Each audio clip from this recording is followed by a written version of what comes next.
మన ఇంట్లో పెద్ద పెద్ద చెట్లు ఉన్నప్పుడు ఆ చెట్ల కొమ్మలు పక్కింట్లో వాలినప్పుడు అవన్నీ ఏరి ఆకులన్నీ మళ్ళీ మన ఇంట్లో వేయడంలో తప్పేం లేదండి. ఎందుకంటే మనే కాబట్టి మనకే చెప్తారు వాళ్ళు. ఇంకా నైట్ వాకింగ్ చేసేటప్పుడు బడబడ సౌండ్ వస్తుంది ఏంటా అని చూసినాం.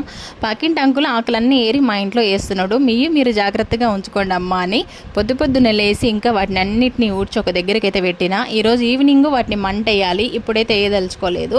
ఇంకా మల్లెపూ చూడండి ఎంత పెద్దగా పూసిందో. ఆల్మోస్ట్ మాకు బయట పనులన్నీ అయిపోయినాయండి. ఇంకా బట్టలు గిన్నెలు బయట ఊడ్చడము ఇంటి చుట్టూ ఊడ్చడం అనేది ఒక గంటన్నర పడుతుంది. ఎందుకంటే చెట్లల్లో ఊడ్చే ఆకులు చెత్త ఎక్కువ ఉంటుంది అనమాట. ఆల్రెడీ మీకు తెలిసింది ఆ విషయం అయితే. ఇంకా బయట పనులన్నీ కంప్లీట్ చేసుకొని ఇంకా ఫ్రెష్ అయ్యి వచ్చి పూజ చేసుకొని ఇంక ఇప్పుడైతే వంట స్టార్ట్ చేద్దాం అనుకుంటున్నా. ఈరోజు అయితే పాలకూర తీసుకున్నా అండి. పాలకూర 15 రూపాయలకు ఒక కట్ట, 30 రూపాయలకి 2 కట్టలు. అయితే దీన్ని ఏం చేయాలనో నాకైతే అర్థమవుతలేదు. పప్పు వేయాలన్నా, పొడిపప్పు వేయాలన్నా, పచ్చడి వేయాలన్నా, వట్టి కొండాలన్నా అర్థమవుతలేదు. ఈ ఆప్షన్ అనేది మా అత్తయ్యకి వదిలేస్తా. అప్పుడు ఏం చేయమంటే అది చేస్తా. ఈరోజైతే నేను ఇంకా బెండకాయ ఫ్రై అయితే ఫిక్స్. బెండకాయలు కూడా తీసి పెట్టుకున్నా. ఫ్రై చేయాలి పల్లీలు వేసి. మా పిల్లలు ఇష్టంగా తింటారనమాట. ఓకేనా ఫ్రెండ్స్, వీడియోస్ వస్తూనే ఉంటాయి చూస్తూనే ఉండండి. లైక్ చేయండి అబ్బా.